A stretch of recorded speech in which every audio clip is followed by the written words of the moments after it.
YouTube. So tonight we're going to talk about what is this and how do I eat it. We're going to talk about what happens when you buy too much shrimp and then you put it in your freezer and then it sits there and you don't use it and you really need to use it, and then you figure out you need to use it and you're like, wait a second, how do I cook this besides dipping it in, shrimp sauce, which is pretty much what I bought it for, was to dip, and then you eat like 10 shrimp and you're like, oh, that's all I want, and then you have a bag of like 40 and you're like, it's crazy, why did I buy that much shrimp? And you never really want to thaw it and you're like, question mark, and it sits in the freezer forever. So I have some shrimp here, and my magical conclusion was, why don't I make shrimp fried rice? So tonight we're gonna make shrimp fried rice, and I did a little talking with some people, I did a little YouTube video watching, I did a little discussion with the little old man at the Thai restaurant that I like to go to a lot, and so there were some claims made about what should go in fried rice, and I decided to go with the most basic version of fried rice possible because I like to do that because it usually turns out to be the best one. I haven't actually tasted this yet. This is totally like the trial run of this recipe. So starting with this is peanut oil, and then I'm going to add some sesame oil, and basically just enough to so that nothing sticks to the bottom of the pan. Sesame oil is really good for flavor, and my understanding is that fried rice all starts with an egg, and there are some people who prefer egg that is like shredded, and there's some people who prefer egg that is more like solid. And I personally, I'm about the bigger chunks of egg. I think everybody has, different preferences, but that's kind of like my opinion. So here goes with the egg.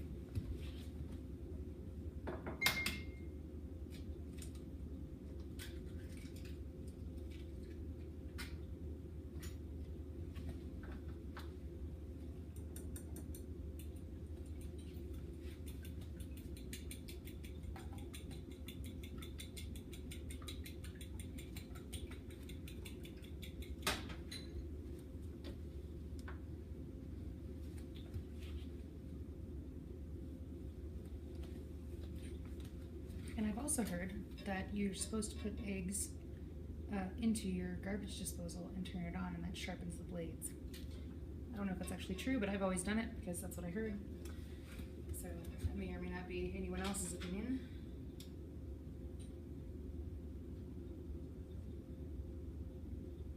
And I'm using a cast iron skillet because that's what my grandpa always used, and so I do a lot of things based on how he cooked, because his food was always amazing.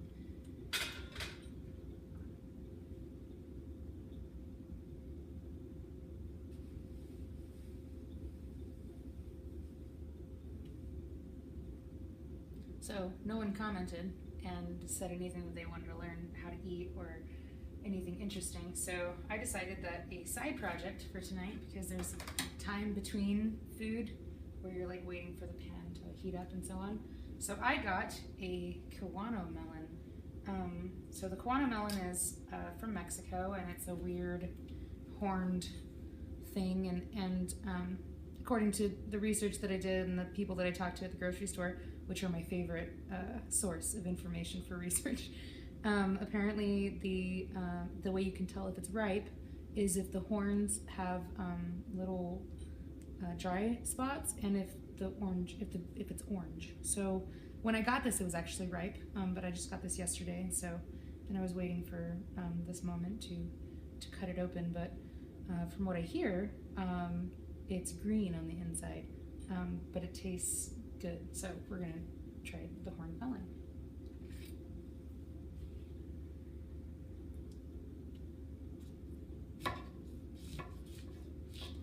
And the way you eat the horned melon is that it's kind of like it has seeds inside, and it's like I don't want to call them that, but so it looks on the inside. And there are seeds, and you can try to squeeze the seeds out, but you might lose the good stuff, which is the green mush, which is, from what I've heard, is very similar to like taro, or to not to taro, to those little tapioca balls that you put in your boba. They're like boba, tapioca. Cooked tapioca, balls or whatever. But I don't know. I'm about to find out. So here goes. My pan is heating up.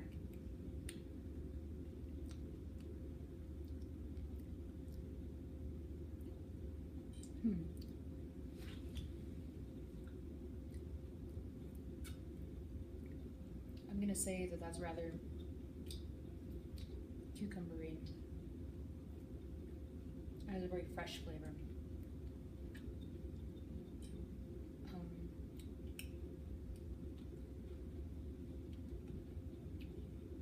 It is a rather interesting texture.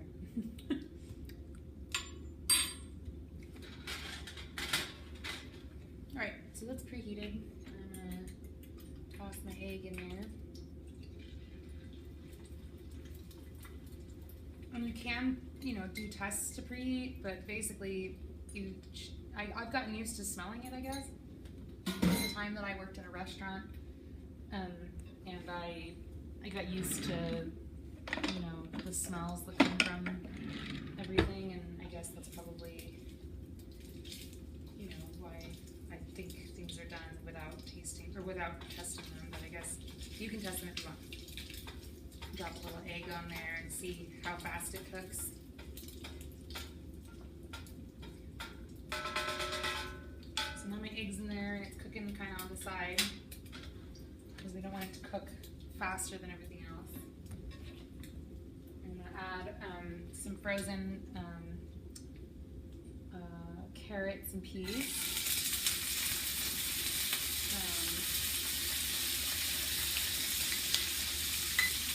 That's just my preference. There are people who add, other things like, I specifically, even though I know I've talked before about how much I like garlic, I'm not going to be putting garlic in this just because it's a really simple recipe and I don't want to mess it up and end up, because of putting garlic in, like maybe ruining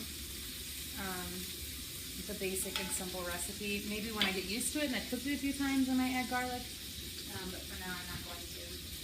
And then I'm going to add some diced onion.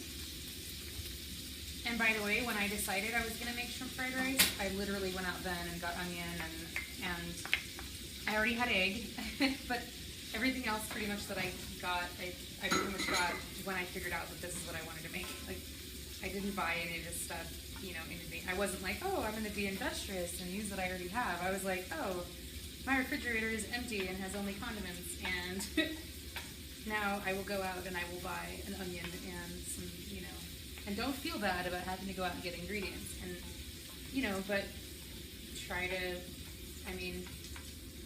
in the concept of learning how to cook, it's better to just have the right ingredient, because then when you're done, you don't wonder if it tastes like crap because you made it wrong, or if it tastes like crap because, you actually just don't like that recipe. So, in my opinion, even though I know it takes more time to go out and find, the correct ingredients, that you should just choose to, make that choice and really go out and make an effort to make the meal right. So it took me about 3 days to actually get to cooking this, because I had to go get some special soy sauce, and I had to talk to the old guy at the Thai restaurant, and he had some very particular ideas about how to, teach me how to make this. So now I have the shrimp, which is the only ingredient that I really started with. Well, shrimp and egg was all that I really had. I'm going to toss that in there. And my shrimp is already cooked, because I got it for the sake of eating with, with cocktail sauce and so on. And so my shrimp doesn't really need to cook for that long, and that's good because I want it to be done faster anyway. But you want to make sure before you put in your shrimp, if it is already cooked, that you don't put it in so soon that all the other ingredients don't get cooked, but since we're stir frying, it's pretty obvious how fast the other ingredients are going to cook, and they're all going to, pretty much be finished at the same time, which is great. And then I heard across many resources that you don't want to use rice that is warm. You want to use chilled rice. So I made this rice yesterday. That's another reason why it took 3 days to make this. Is that you wanted to use chilled rice, and that it was really important that it was cold. And otherwise it'll get soggy and so on. So this is me using cold rice.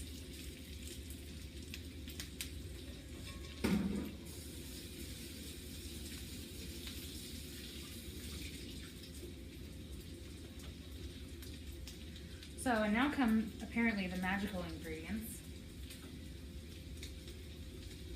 which is the different sauces that you're using to cook this particular dish.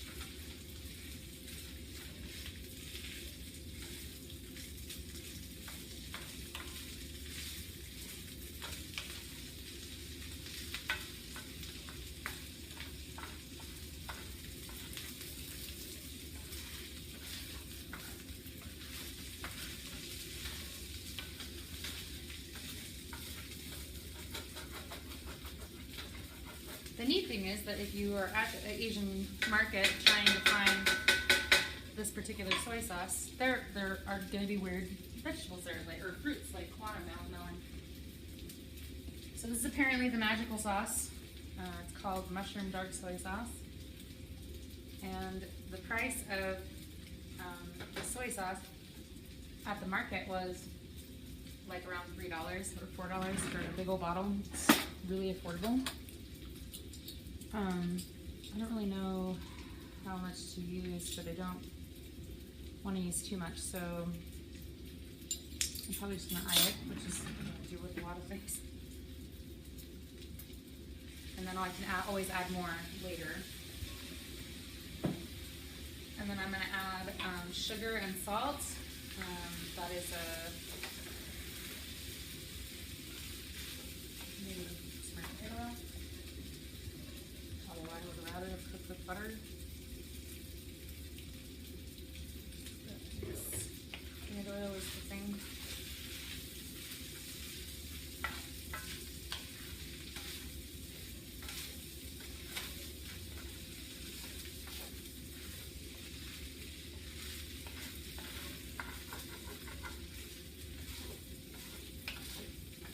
Or maybe not cooking on cast iron would have been the same. I don't know.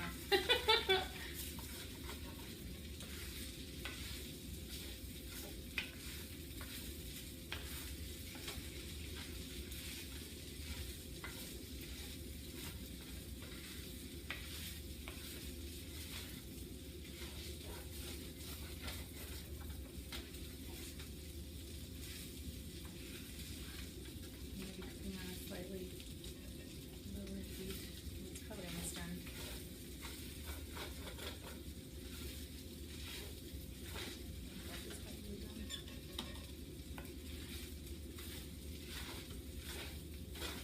So now we've come across what not to do. It's don't cook fried rice in a cast iron skillet. It's still going to turn out okay, but this is a good thing to be known for the future. So that was salt. And this is sugar, and I used equal parts because I don't know. I try not to get like overboard on seasonings because I can always add seasonings after. If you make a mistake and you have too much seasoning, you can really ruin a dish, and then you wasted all the food. And then what was the point of trying to save the shrimp? End up throwing all of it away because you ruined it. So there it is. We have shrimp fried rice, and it looks a little something like that. So yeah, like and comment, and let me know if you are going to end up trying the kiwano melon. It's very, it's sweet, but it is slightly melony in a weird way, but not in like an actual juicy melon like what you would expect from like a melon, like a honeydew or a cantaloupe. It's definitely seedy, but I'm sure it's really good for you.